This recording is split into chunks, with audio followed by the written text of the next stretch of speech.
Hello. Merry Christmas, everybody. Let me adjust the camera there. Perfect. Perfect. Hope everybody's doing well during their holiday season so far. Um, yeah. Uh, I know it's holidays and yeah, time to relax, but I am relaxed. And there's been some old world stuff that I want to talk about. And I'm super excited to do so. So I wanted to catch up on the articles I've missed. I know we did one not too long ago. Thanks and shout out to my good friend Vince for shouting out that video. So hopefully this one is also just as fun for those of you watching at home. So let's hide Teyratha here and get right into it. So oh, that's the wrong thing. Boom. So first up, Sunday preview. That's right. I know you're probably all aware, but I'm excited that we get this coming Saturday. We get to pre-order our Empire stuff. Personally, I'm going after the book and cards, which they have said that there's cards. We'll see that down below here. Um, so yeah, let's just check it out. So boom, here we go. Arcane Journal, Empire of Man, as expected, as announced. 48-page supplement, new rules, background, all the knight stuff. Which yeah, the knight stuff looks great. It's not just a here's another cavalry army like I was worried about. There's a lot of flavor to it. Good or bad on the table, I don't care. I just like flavor and I like being able to tweak lists and have fun with that. So, and then the Null army, as we'll see earlier, it's not just a pure gun line. There's nuance and fun things to it that make it very interesting. It's very American, lots of guns, but not strictly a gun line. um, let's see, Empire Man Battalion. Yep, that's coming out. A good way to start your army. So you get dice. We're getting the cards and a transfer sheet here. Now I've seen some people online discuss the different city states and things on here, but it's a nice This is a really nice transfer sheet. Like this looks. I don't know what's cost going to be, but this reminds me of the quality that we see with the Horus Heresy ones. It's a little bit smaller potentially, but yeah, if you're doing uh, any of the actual cities or just want some generic Empire transfers, this is a great one to get. Um, yeah, I like the line rampart over the over the cannon. That's so cool. And then yeah, just look at these. My goodness, look how detailed those are. Yeah, and obviously we're not getting all the armies represented in rules, but you can represent them on the table and make your own version of it. But yeah, for me, for sure, this book, those cards, must buy, as always for me. So we're getting the General of the Empire on Griffin. Of course, you mix the Wizard too. War Altar of Sigmar. Some commanders are coming back for pre-order this weekend, and of course some of the basic troops and such coming through. Artillery, cannon, mortars. They'll be, and like I said, they did this with the doors where it's a box set where you get one of each. So good to see. Get some good value out of these boxes. They've been really well priced so far. Teutonichin Guard and Warriors. That's cool to see. Yeah, because they're good from everything I've seen in my read through of the Arcane Journal that leaked early. But we'll review that whenever we review the official final copy once it's out and in our hands. Imperial Ogres, I love it. Empire of Man command set. So yeah, and of course the other items of release. But that is such a great thing to see so soon, which means high elves are very soon. I hope maybe within a month or two, which that's where I'm going to be spending money. So we will wait and see. But yeah, Empire players rejoice. Your time is now, at least for most of your stuff. So let's go over to the Old World Almanac of what is coming out in full made to order. So obviously, not all this stuff's coming out this weekend on the pre-order weekend, but in the coming weeks, you'll see it come out. So just keep your eye on the Warhammer community site. Make sure you set your, well, I guess for this weekend, set it so you can make sure you get the book and everything. But for these made to order, the reason they're doing it is so everybody can get one. It might take a while, but everybody will get one. And I like that. So the War Wagon, which is super cool because they said they reworked some parts of it that were pretty kind of bland or I think the floor was basic and flat, so they kind of gave it some flavor. They sculpted this new Hockland engineer, and I think they said they redid the horses a little bit too, just to make it a little bit more grandiose. I'll let you go through, guys, and read all this yourself for this. Um, I say they brought back the. Oh, and yeah, and this is completely redone in resin, not metal. That's the other key thing here. So it won't be a brick, and hopefully won't be a nightmare to assemble. I'd probably be much easier with the way the resin is right now for Games Workshop. Might be a little more costly, but hey, whatever. You only need one, it looks like. Returning in full metal, General of Empire on Griffin. So very classic looking sculpt here. Never one I've actually seen in real life, so hoping to see it in the future here. It is super cool. And even say here, like, they're like, pin those wings.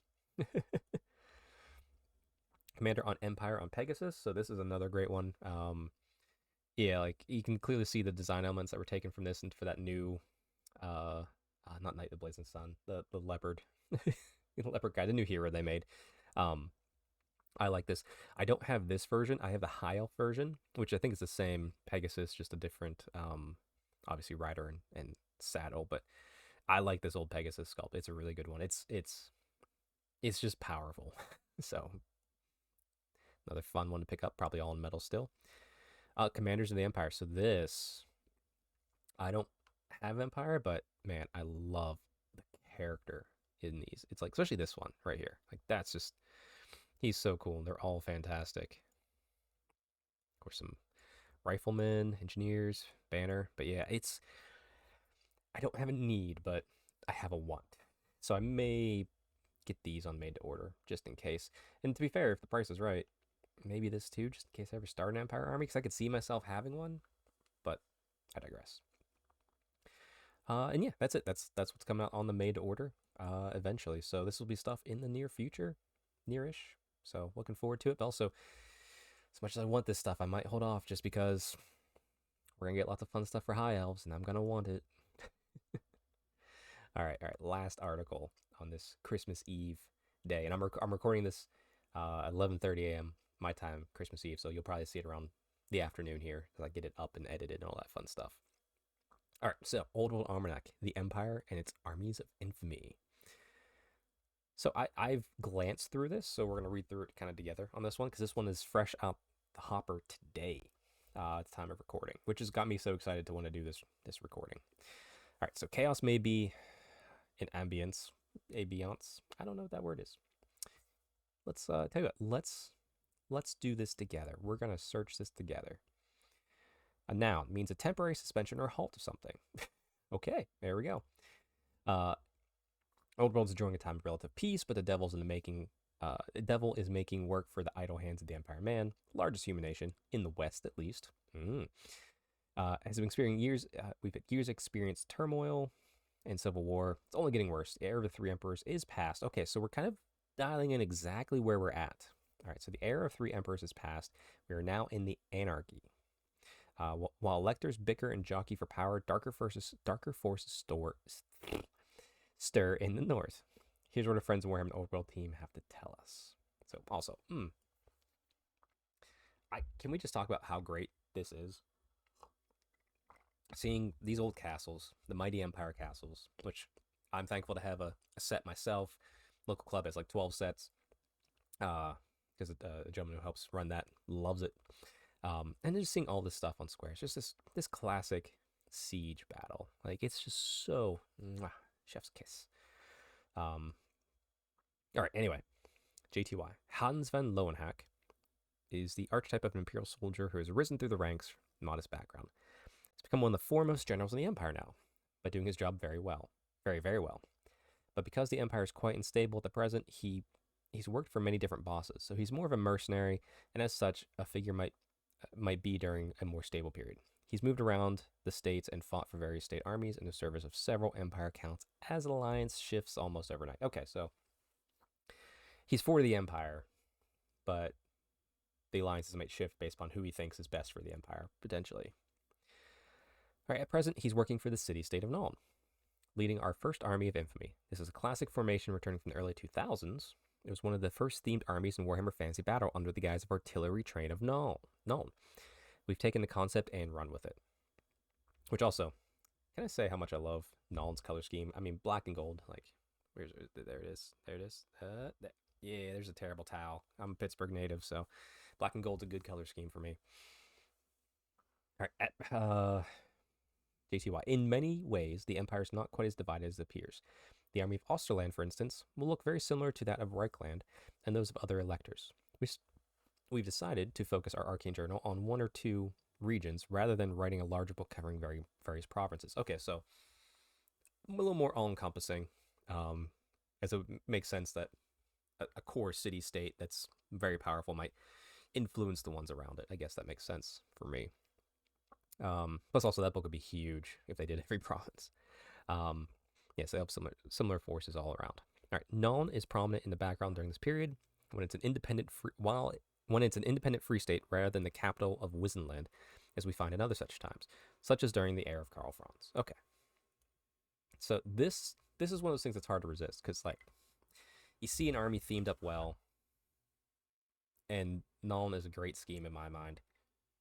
It's hard to not want to start an Empire army and theme it after Nuln. I'm resisting as best I can, but we'll see. Let me know below if you have a favorite city-state and if you're giving in and starting an Empire army.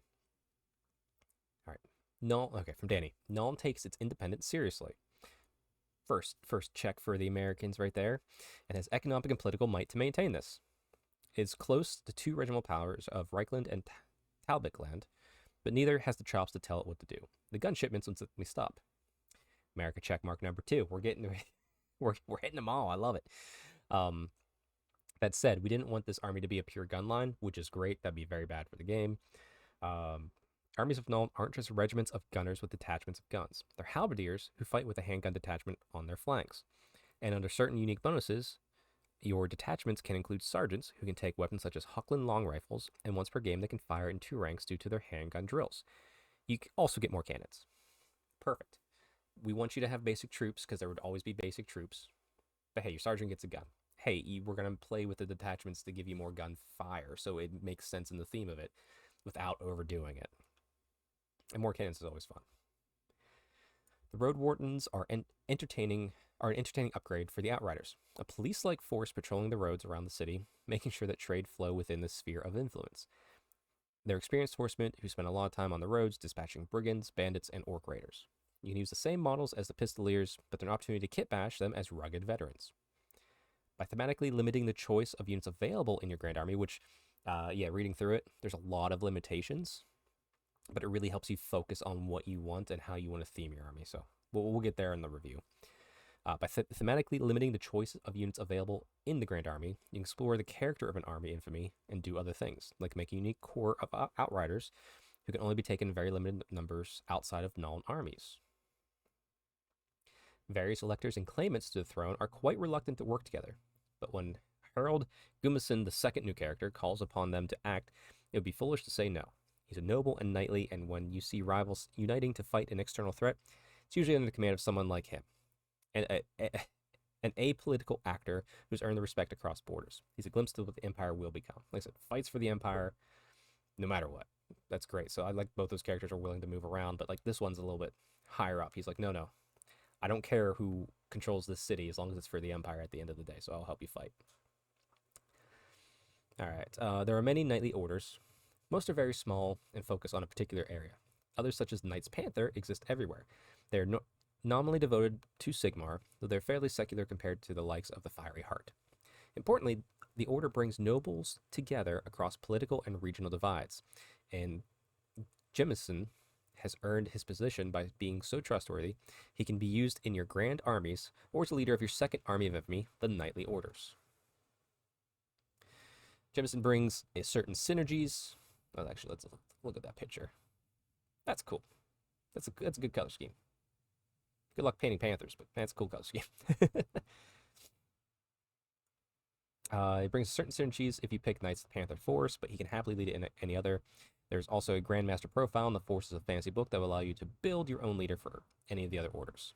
There's a particular connection between Panthers and the White Wolves.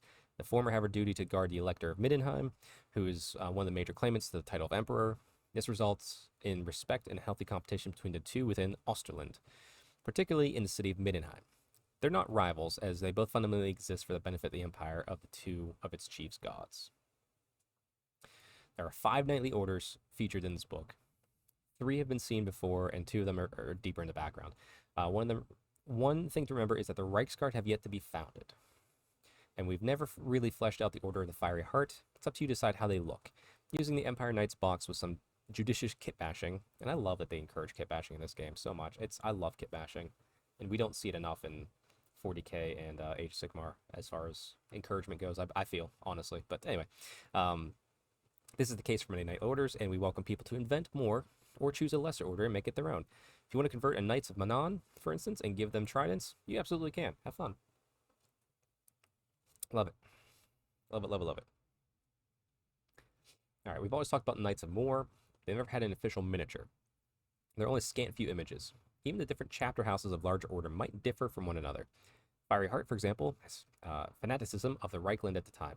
Major part of the cult of Sigmar, big thing even now. Lesser gods are all present and worshipped enthusiastically by the adherents, but Sigmar is the one who matters most to the people of Reichland, even before Magnus the Pious enshrines him after the Great War.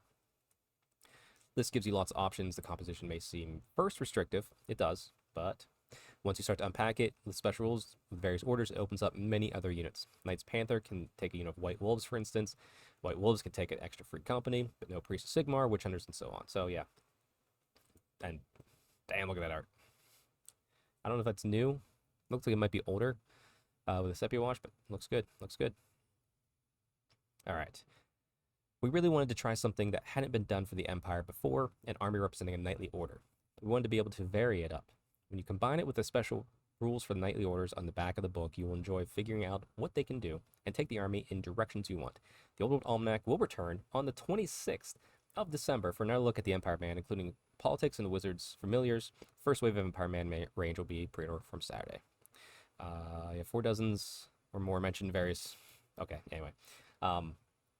Yeah, so on the 26th, actually, might just roll that into the typical podcast day to talk about that. But yeah, Old World fans, we are eating well. It's continuing on. We're about to approach that year mark. I've been debating on maybe for the podcast or a separate show, do a year in review. How's the game look after a year? I've played plenty of games, so we'll see what that looks like. But let me know below if you'd like to see something like that. Like, what do I think about the game after a year and having played it all year? But regardless, Empire, man, we are doing well. If you're an Empire fan, I'm gonna do my best to resist this known army that I have in my head that I want to build, and wait for those precious high elves to come. But everybody out there, Merry Christmas. I hope you're having a great time with family. Hope you're relaxed, whatever it is you may be doing, whatever you may be celebrating. Just have a good time, and I guess be good, have fun, enjoy some Old World. But anyway, I'll catch you all later.